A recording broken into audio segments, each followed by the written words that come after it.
लगभग 40 वर्ष पूर्व की घटना है। श्रीधाम वृंदावन में एक संत घूमते थे। उन्हें देखकर कोई यह नहीं कहता था कि स्वामी जी आ रहे हैं, संत जी आ रहे हैं, बाबा जी आ रहे हैं। ना, वे एक ही बात कहते थे, जज साहब आ रहे हैं। उन्हें देखकर हर कोई कहता जज साहब आ रहे हैं, जज साहब। एक महात्मा ने पूछा कि इनको जज साहब क्यों बोलते हैं? तो उन संत ने बड़ी अद्भुत बात बताई कि पहले ये जज ही थे। दक्षिण भारत के किसी कस्बा नुमा छोटे से शहर में जज के पद पर थे और उसी शहर के पास एक छोटा सा गांव में रहने वाला एक केवट, वो इतना सरल था, इतना सरल। कोई भी पूछता केवट भैया वो बात कैसी है, तो केवट कहता रघुनाथ जी जाने, मैं तो कुछ नहीं जानता। इतना सरल। लोगों ने उसका नाम रख दिया भोला। कोई कुछ भी पूछता भैया रघुनाथ जी जाने, मैं तो नहीं जानता कुछ, रघुनाथ जी जाने। केवट के 2 बेटे, एक बेटी। बेटी विवाह के योग्य सयानी हुई। बेटों ने कहा कि पिताजी गांव के साहूकार सेठ जी से रुपया उधार ले ले, विवाह के बाद चुका देंगे, हम लोग कमाई करेंगे। ठीक है। सेठ जी के पास गया, 200 रुपए उधार लिया, ब्याज की दर तय हो गई। भाइयों ने बहन का विवाह किया। बेटी घर से विदा हुई पिता के घर के लिए। केवट ने भी घर छोड़ दिया, श्री रघुनाथ जी के मंदिर में ही रहने लगा।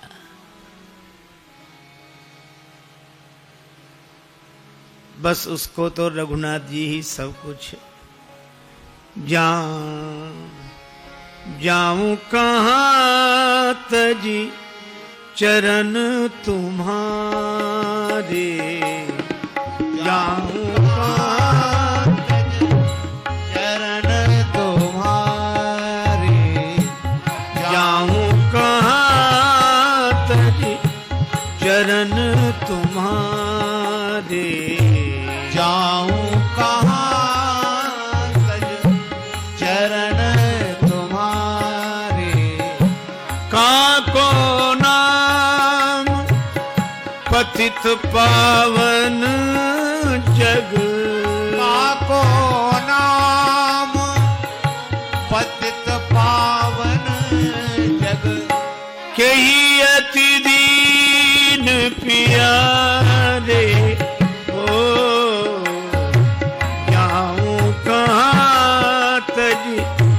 चरण तुम्हारे, जाऊं कहां तज चरण तुम्हारे, जाऊं कहां तज चरण तुम्हारे।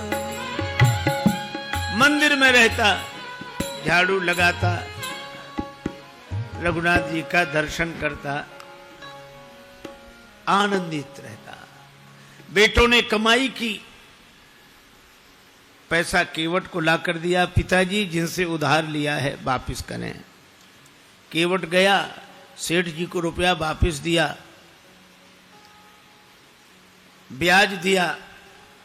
सेठ जी ने रसीद लिख ली, हिसाब किताब चुकता, पाई पाई से पैसा प्राप्त। केवट को दी रसीद, पढ़ो क्या लिखा है। केवट बोला मैं कुछ नहीं जानता, रघुनाथ जी जाने। सेठ के मन में पाप आ गया, ये रसीद हमें दे दो, ये कागज हमें दे दो। और दूसरे कागज पर कुछ ऐसे ही लिख कर दिया, पानी ले आओ। वो पानी लेने गया, कागज बदल दिया। केवट जो कागज लेकर आए उस पर ऐसे ही कुछ लिखा था।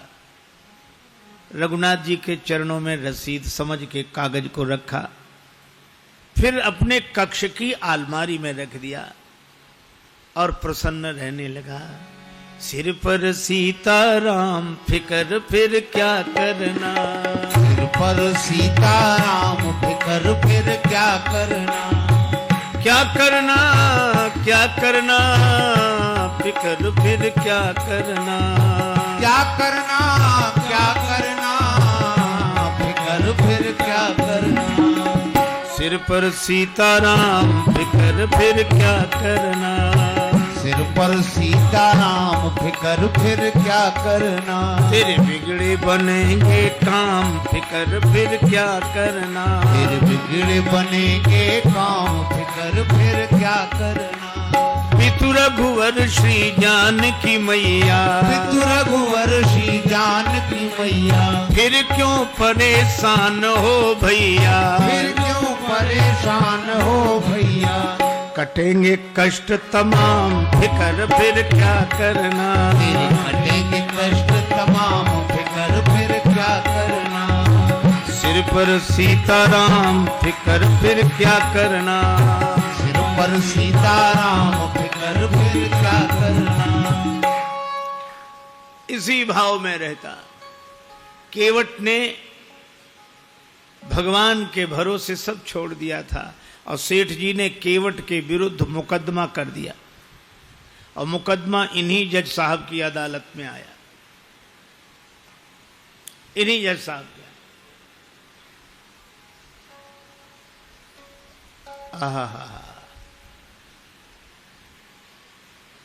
तारीख पर केवट उपस्थित हुआ। जज साहब ने कहा, केवट तुमने सेठ जी से रुपया उधार लिया था? हाँ हुजूर, लिया था।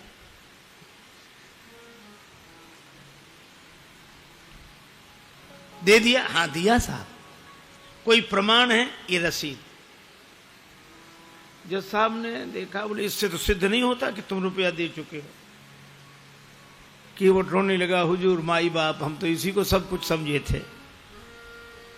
जज साहब को दया लगी, अच्छा रो मत, तुम ये बताओ जब तुमने सेठ जी को रुपया वापस दिया तब तुम्हारे और सेठ जी के बीच में कोई और था? केवट उसी सहजता में बोला कि हमारे और सेठ जी के बीच में उस समय सिवा रघुनाथ जी के कोई नहीं था। उसने लिया रघुनाथ जी का नाम और जज साहब ने समझा रघुनाथ जी इनके गांव के रहने वाले कोई सज्जन होंगे। अच्छा तुम जाओ, अगली तारीख को आना। जज साहब ने अपने खर्चे से सम्मन जारी कर दिया रघुनाथ जी के नाम।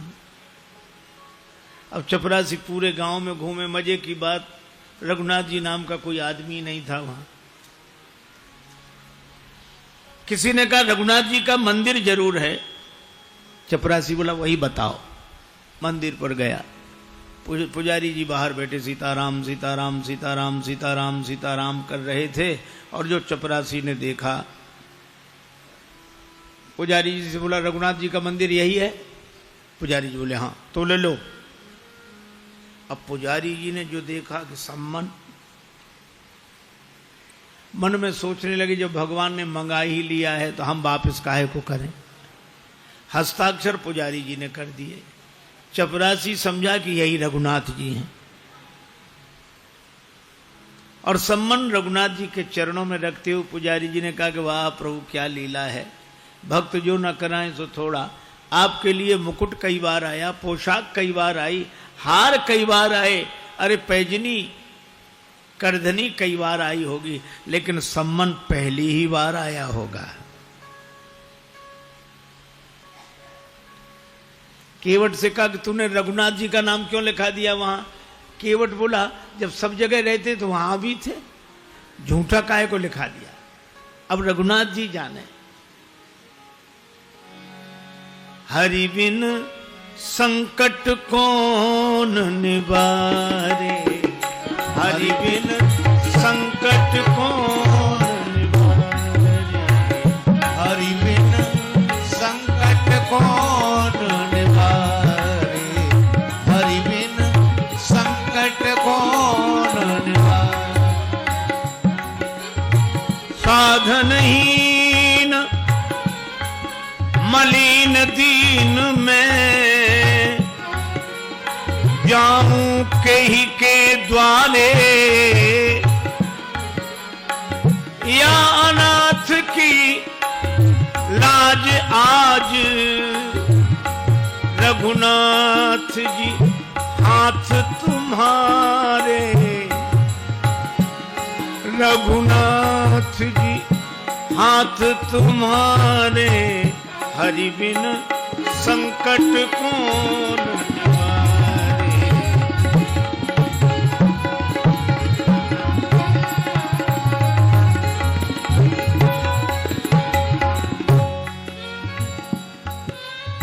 एक ही भरोसा जाएगी लाज तुम्हारे जाएगी लाज तुम्हारे नाथ मेरो कह बिगड़े गो जाएगी लाज तुम्हारे।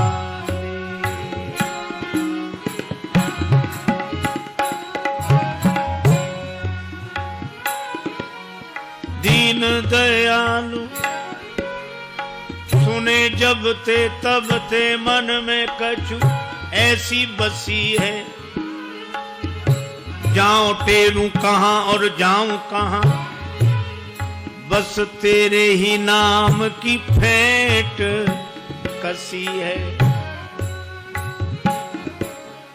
तेरो ही आसरो एक मलूक नहीं प्रभु सो कोई और जसी है ए हो मुरारी पुकारी कहो अब मेरी हंसी नहीं तेरी हंसी है मेरी हंसी नहीं तेरी हंसी है जाएगी लाज तुम्हारी नाथ मेरो का बिगड़े गो जाएगी लाज तुम्हारी।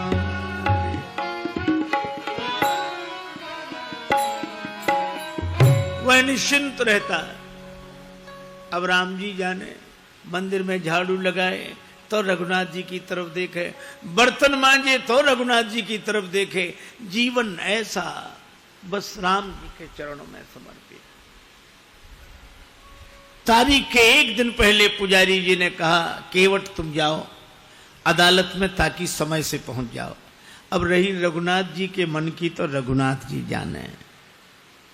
केवट तो प्रणाम करके चला गया। दूसरे दिन सवेरे सवेरे पुजारी जी आज जल्दी जागे स्नान किया भगवान को स्नान कराया नई पोशाक पहनाई बड़ी जल्दी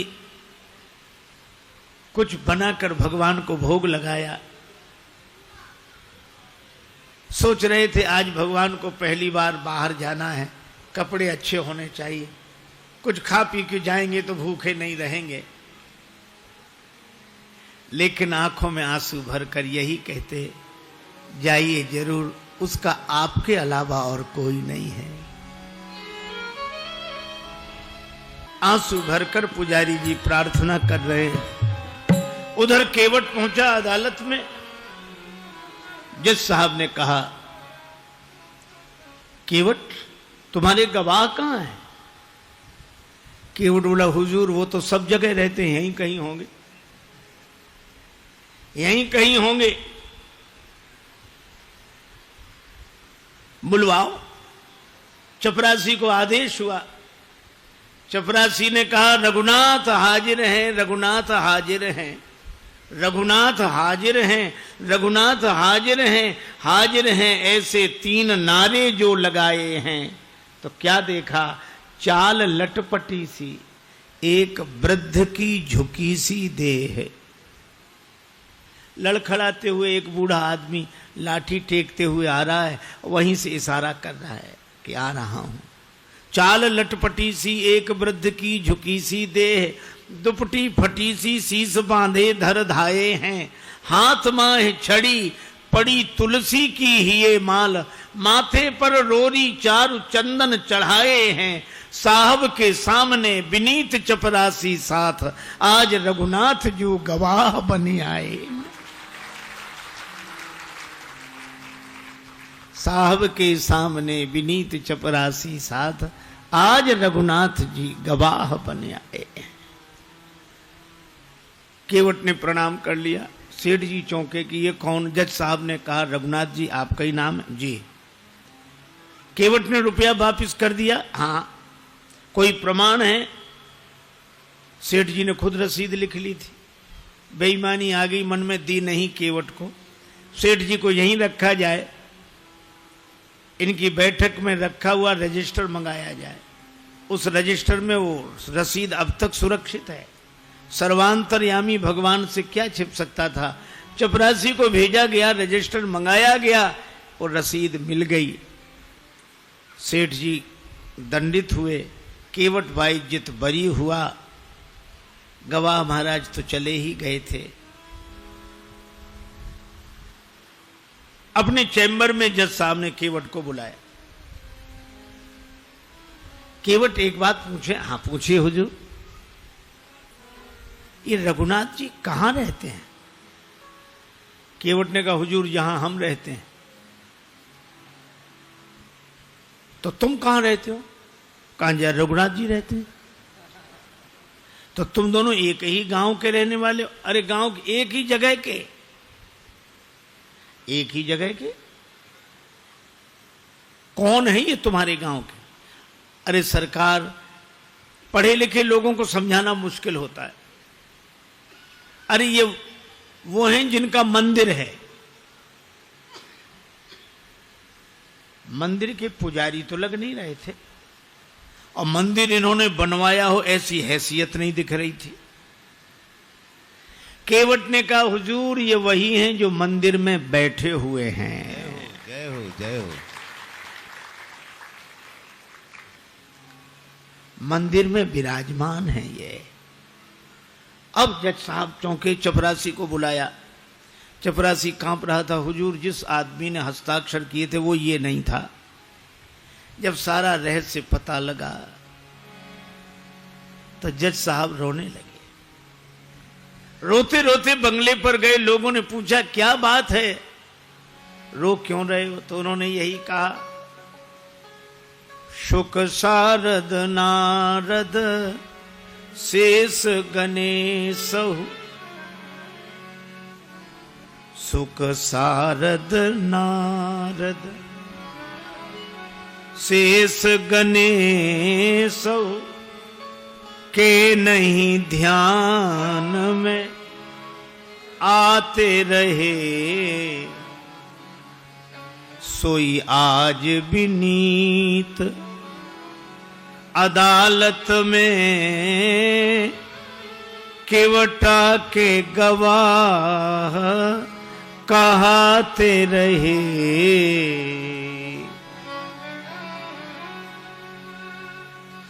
जो शुक सनकादिक के ध्यान में नहीं आए वे भगवान आज केवट की गवाही देते रहे। तो किसी ने कहा कि आप रोते क्यों हैं, खुश होना चाहिए। और गए तो दुख क्या, वे तो जाते ही। सुख धोखे दर्श दिए को भयो, दुख नाहिन जो तज जाते रहे। दुख तो केवल एक बात का है, बड़ी बेअदबी हो गई आज उनके विरुद्ध। कुर्सी पे बना, कुर्सी पे बना जज बैठा रहा, जगदीश खड़े समझाते रहे। कुर्सी पे मैं कुर्सी पर जज बना बैठा रहा, और जिनकी अदालत में एक दिन सबको उपस्थित होना पड़ेगा वे भगवान खड़े खड़े गवाही देते रहे। ऐसा भाव भरा रोते रहे, पद से इस्तीफा दे दिया, साधु बनकर वृंदावन आ गए। वृंदावन आकर भी भगवान के मंदिर के अंदर नहीं जाते थे, सड़क पर बाहर से ही धूल माथे पर चढ़ा लेते। क्यों? यही सोचते थे, आ तो गया हूं मगर जानता हूं तेरे दर पे आने के काबिल नहीं हूं। आ तो गया हूं मगर जानता हूं तेरे दर पे आने के काबिल नहीं हूं। आ तो गया हूं मगर जानता हूं तेरे दर पे आने के काबिल नहीं हूं। तेरी मेहरबानी कहे बोझ इतना जिसे मैं उठाने के काबिल नहीं हूं। तेरी मेहरबानी कहे बोझ इतना जिसे मैं उठाने के काबिल नहीं हूं। आ तो गया हूं मगर जानता जमाने की चाहत ने मुझको भुलाया, तेरा नाम मेरी जबां पे न आया। खतावार हूं मैं, गुनाहगार हूं मैं, खतावार हूं मैं, गुनाहगार हूं मैं। तुझे मुंह दिखाने के काबिल नहीं हूं। तुझे मुंह दिखाने के काबिल नहीं हूं। आ तो गया हूं मगर जानता हूं तेरी माना की दाता हो तुम कुल जहां के, मगर कैसे दामन में फैलाऊं आके। जो अब तक दिया है वही जय हो। कम नहीं है। जो अब तक दिया है वही कम नहीं है। कर्जा चुकाने के काबिल नहीं हूं। ये कर्जा चुकाने के काबिल नहीं हूं। आ तो गया हूं मगर जानता हूं। आ तो गया हूं मगर जानता हूं। 40 वर्ष पहले तक ब्रज वीथियों में उनका दर्शन होता था। ये सत्य घटना है, इस युग की घटना है।